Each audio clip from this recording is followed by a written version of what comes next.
पूरी बाइबल में से फिलिपियों अध्याय 3 में संत पौलुस एक सच्चे क्रिश्चियन की हमें बेस्ट डेफिनेशन देते हैं, जो कि शायद हमें और कहीं जगह इतनी क्लियरिटी में देखने को ना मिले। और फिर यहाँ पर वो झूठे नबियों से, झूठी शिक्षाओं से और झूठे लोगों से भी सावधान करते हैं, जो प्रभु यीशु मसीह के सच्चे सुसमाचार को बिगाड़ना चाहते हैं और इसमें कुछ ऐड करना चाहते हैं। तो उन लोगों से संत पौलुस यहाँ पर फिलिप्पी की कलीसिया को सावधान कर रहे हैं। अब आपके मन में शायद ये सवाल आएगा कि सुसमाचार को बिगाड़ने वाले लोग कौन हैं और सुसमाचार को कैसे बिगाड़ा जा सकता है।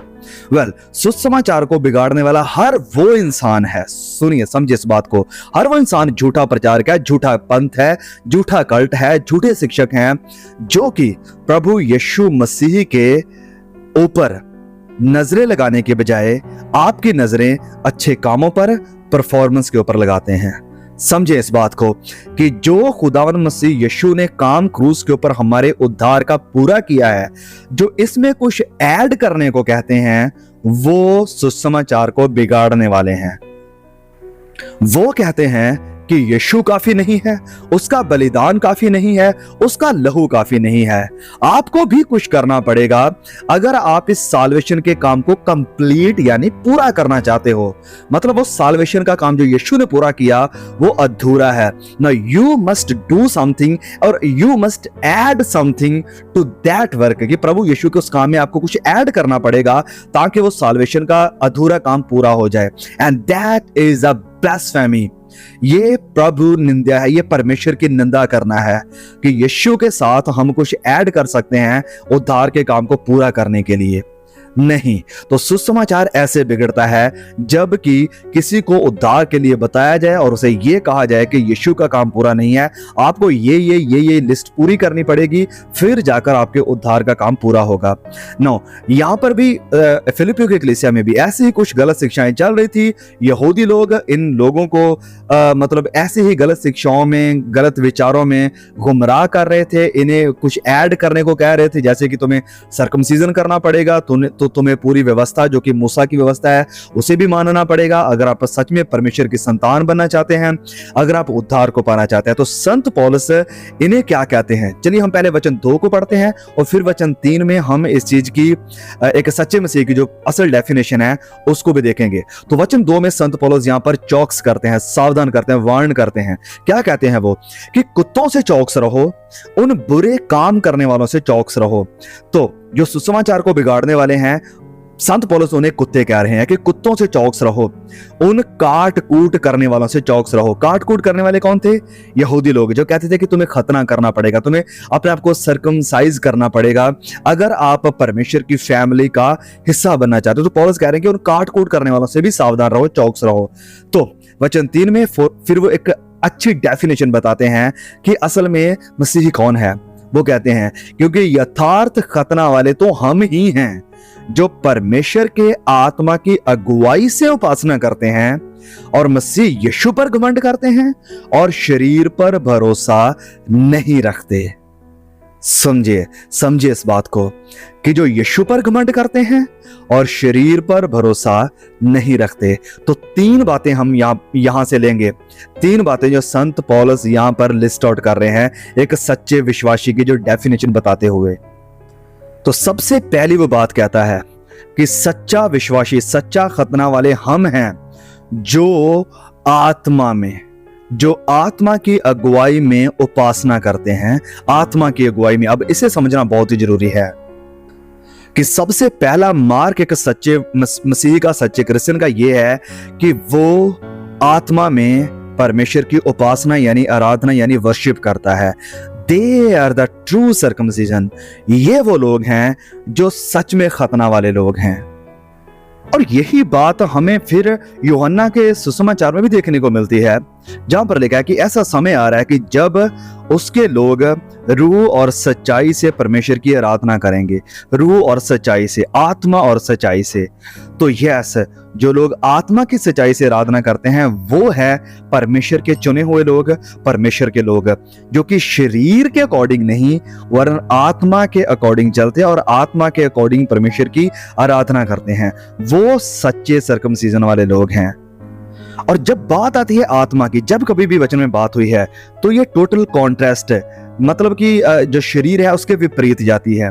जब हम बाइबल में से बहुत सारे वचनों को पढ़ते हैं तो बहुत सारे वचनों में ऐसे देखने को मिलते हैं जो कि आत्मा के और शरीर के दोनों में से अंतर की बात करते हैं। रोमियो अध्याय 8 वचन 8 में लिखा है कि जो शारीरिक हैं वो परमेश्वर को प्रसन्न नहीं कर सकते हैं। यूहन्ना अध्याय 6 और उसके वचन 63 में लिखा है कि आत्मा तो जीवनदायक है, शरीर से कुछ लाभ नहीं है। फिर यूहन्ना 3:6 में प्रभु यीशु कहते हैं कि कोई भी स्वर्ग राज्य में प्रवेश नहीं कर सकता जब तक वो नहीं दोबारा नए सिरे से पैदा नहीं होता है, आत्मा के द्वारा पैदा होने से।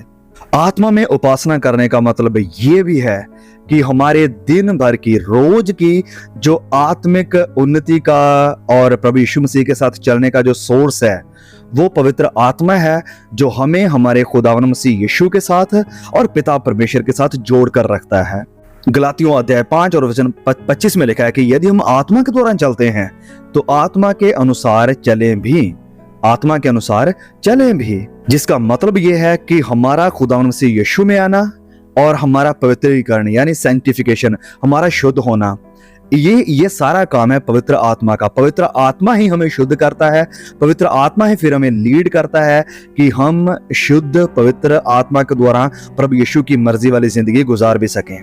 फिर दूसरी बात संत पौलुस यहाँ पर बताते हैं कि सच्चा मसीही वो है जिसका घमंड मसीह यीशु के ऊपर है।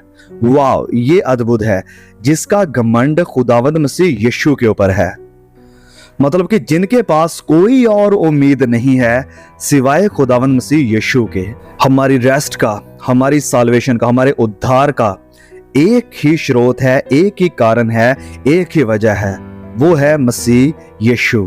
और संत पौलुस यहाँ पर कहते हैं कि हमारा घमंड खुदावंद मसीह यीशु में है। वो कहते हैं कि यीशु पर घमंड करते हैं और मसीह यीशु पर घमंड करते हैं, और प्रभु यीशु को छोड़ किसी और इंसान पर या अपनी परफॉर्मेंस के ऊपर या अपनी संस्था के ऊपर घमंड करना कि हम इसके द्वारा बच सकते हैं, यही सच्चा चर्च है, इसके द्वारा बच सकते हैं, तो ये अपने आप में नाश होने जैसा है, क्योंकि हम प्रभु यीशु को ठुकरा रहे हैं, हम प्रभु यीशु को नकार रहे हैं कि नहीं, वो काफी नहीं है।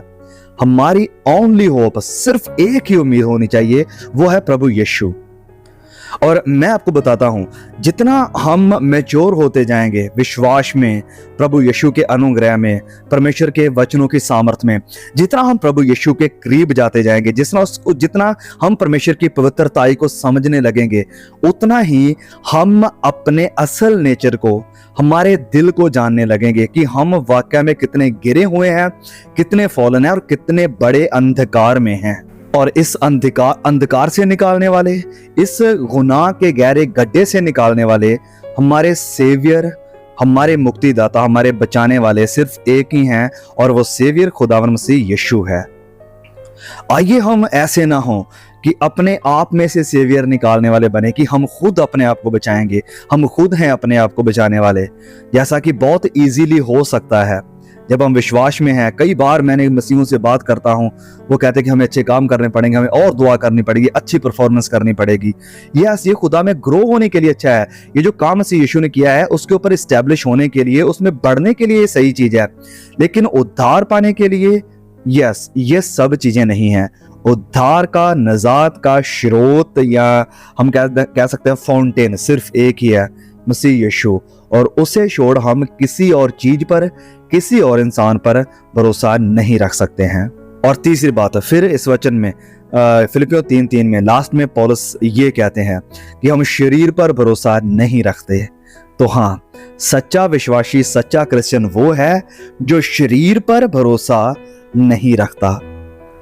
मतलब ये कि वो इंसान जो ये मान चुका है कि मेरा ये जो शरीर है ये बैंकरप्ट है, मेरी जो आत्मिक दशा है वो भी बैंकरप्ट है, ये सब बिगड़ी हुई है परमेश्वर के सामने, परमेश्वर के अनुग्रह से ये रह गई हैं, ये उसके योग्य नहीं हैं। तो जब हम अपने गुनाहों को मान लेते हैं तो परमेश्वर का आत्मा हमारे अंदर काम करता है, जो हमें कन्विक्ट करता है, हमें कायल करता है, हमें सारे पाप दिखाता है, हमें दिखाता है कि हम परमेश्वर के सामने असल में है क्या, वो परमेश्वर जो होली होली होली है, और हम इंसान जो उस पवित्र परमेश्वर की महिमा से अनुग्रह से रह गए हैं, वो हमें कन्विक्ट करता है। और पवित्र आत्मा सिर्फ हमें इस बात में ही कायल या कन्विक्ट नहीं करता है कि हमने पाप किया, वरन वो हमें इस बात में भी कन्विक्ट करता है कि हम पाप में जन्मे हैं। हाँ, इस बात को मैं पहले भी कई बार कह चुका हूं कि हम गुनहगार इसलिए नहीं हैं कि हम गुनाह करते हैं, वरन हम गुनाह ही इसलिए करते हैं क्योंकि हम जन्मे ही गुनहगार हैं। हम पापी हैं इसलिए पाप करते हैं, इसलिए नहीं हम पापी बने कि हमने पाप किया, वरन हम पापी हैं और इसलिए हम पाप करते हैं। तो इस बात के लिए भी हमें आत्मा कन्विक्ट करता है कि वी आर बोर्न इन सिन। जैसे दाऊद कहता है कि पाप में ही मेरी मां ने मुझे जन्म दिया। तो जब हम इस बात को समझ जाते हैं, जब हमें आत्मा ये बता देता है, ये सिखा देता है कि हमारी असल कंडीशन है क्या, तो फिर हमारे अंदर घमंड की, प्राइड की कोई जगह नहीं बचती है। क्योंकि वचन में लिखा है कि अगर हम अच्छे कामों के द्वारा भी अपने आप को क्लीन करने की कोशिश करते हैं, तो हमारे ये जो अच्छे काम हैं ये भी मैले चिथड़ों के समान है, मतलब भद्दे हैं, गंदे हैं। तो अब इसका मतलब यह है कि पवित्र आत्मा फिर हमें इस पॉइंट में लेकर आ जाता है कि जहां पर हमें पश्चाताप करना पड़ेगा। पश्चाताप करना पड़ेगा, यस, जो हमने गुनाह किए उससे, और एज वेल एज हमारे अच्छे कामों से भी, कि हमने खुद से कोशिश करी अपने इस गुनाह के गंदे मैले चिथड़े कपड़ों को धोने की।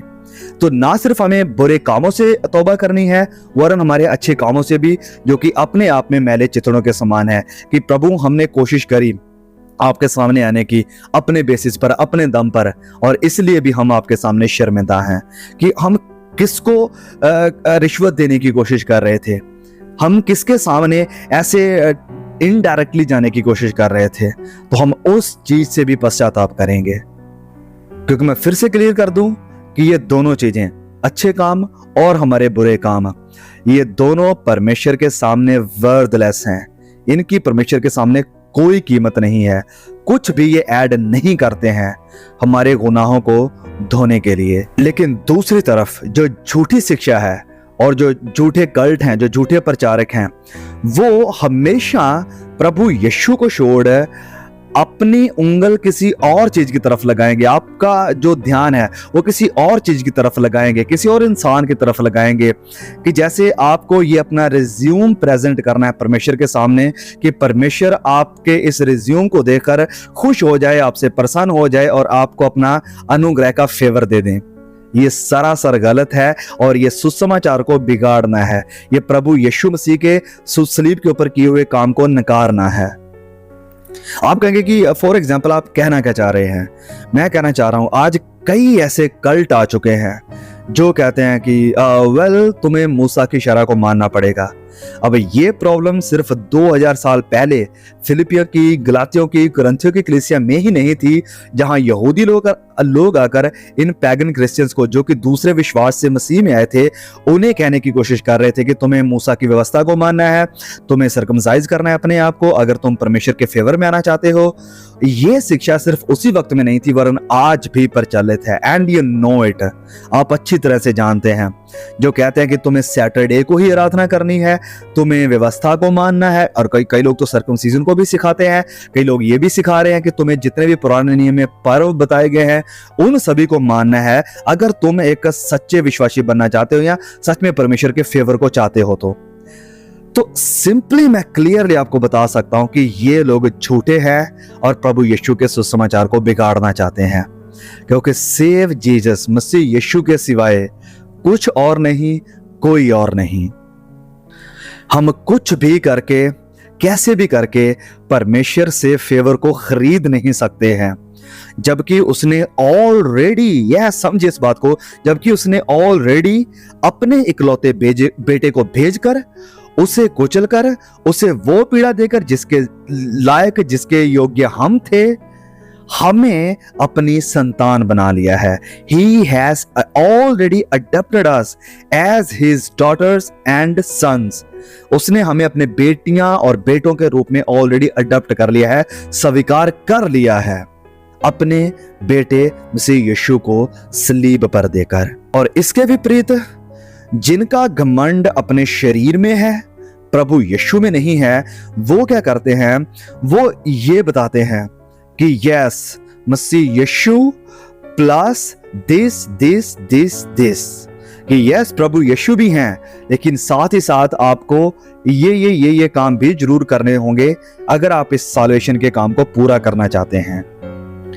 लेकिन नहीं, एक सच्चा मसीही, एक सच्चा क्रिश्चियन वो है, सुनिए इस बात को, जिसके हाथ खाली हैं, जिसके हाथ परमेश्वर के सामने खाली हैं हर दिन, और हर दिन वो परमेश्वर को धन्यवाद देता है, परमेश्वर के अनुग्रह के लिए, परमेश्वर के प्यार के लिए और परमेश्वर की दया के लिए जो उसने हम जैसे गुनहगारों, अपराधियों के ऊपर दिखाई है। और इस कारण वो अपनी धार्मिकता बनाने की कोशिश नहीं करता है एक सच्चा विश्वासी, वरन वो उस धार्मिकता के ऊपर भरोसा करता है जो उसे मसीह यीशु के अधर्मी बनने के द्वारा मिली है।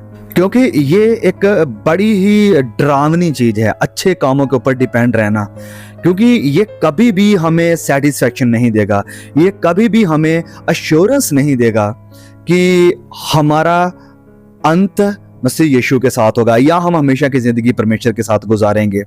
लेकिन अगर हमने अपना फोकस मसीह यीशु के ऊपर लगा लिया है, अगर हमने अपनी जिंदगी की डोर को मसीह यीशु के ऊपर फेंक दिया है, प्रभु यीशु के ऊपर रख दिया है, प्रभु यीशु के ऊपर अपनी नजरें लगा ली हैं, तो फिर हमें किसी भी तरह की चिंता नहीं है।